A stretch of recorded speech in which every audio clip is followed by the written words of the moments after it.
Alright, this video is about Ilex opaca, the American holly. Sorry for the background noise. As you can see, I am next to a road. This plant is really common in cultivation, as you can tell from the fact that I am currently in my front yard, but it is also native to our region.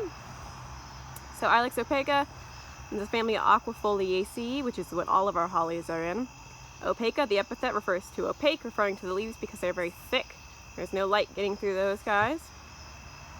And it has a nice red drupe that is available in winter for songbirds, game birds, and small mammals to consume, which is an important source since that is when food is most scarce.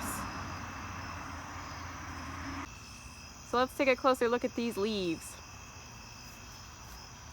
So these leaves are alternate, though they often appear tightly clustered together. They are thick and have a thick waxy cuticle that makes them very thick and also will make them snap when you crunch them. And also because of that, it makes the margin tuck under itself. If you can look at it in cross section, you can see it kind of folds under. However, unlike a lot of cultivars and a lot of other species, it's not going to be really shiny and look like plastic. This guy is still going to look like a real leaf in my opinion. The number of bristles varies from, like, this leaf only has one bristle on the very top. This one has 3 on the top. But they can of course have more. You can see this one's got bristles all the way around the leaf margin if I rip it off. So all the way around leaf margin are little bristles. And those do not feel good. So they are extensions of the leaf vein, but they are not fun to be pricked with. So you got alternate dark green leaves. They are evergreen, that's why they're so thick with that cuticle. They have bristles, and they are simple. These are currently immature fruits. You can tell this is a female tree because they are dioecious. This has a fruit, so ergo, female. Again, they're not mature, but they will mature in winter and be available to songbirds and game birds. When they are mature, they will be red, and they're very small and circular.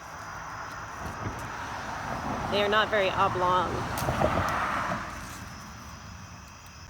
The bark on this tree is smooth and typically a light gray, though there may be different grays interspersed throughout the bark, and those are due to lichens that associate with this nice smooth bark and like to hang out on it. So it can get up to about 50 or 60 feet.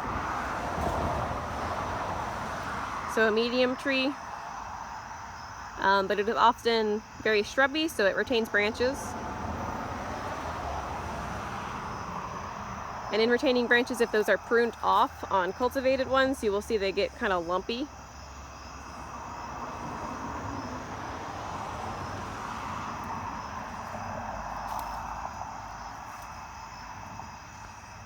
This tree is native, and when it grows in the wild, it will be an understory to mid-story shrub tree,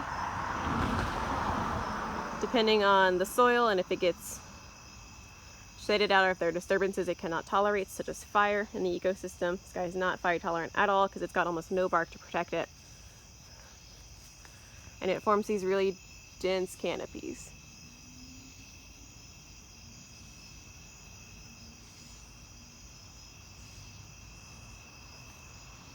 So a nice native tree, pale scrape bark,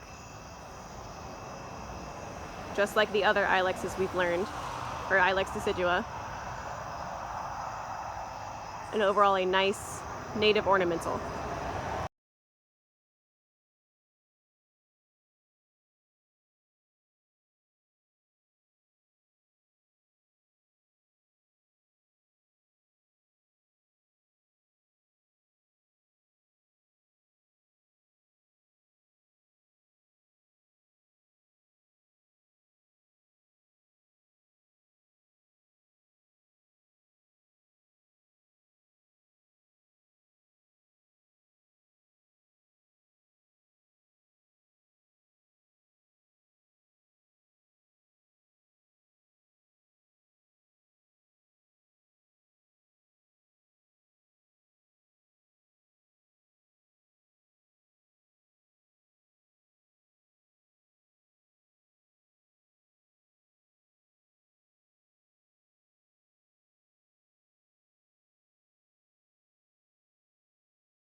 The bark is smooth and typically gray, though there will often be patches of differing grays within that bark. Let us do the lichens that I like to hang on to this nice smooth bark.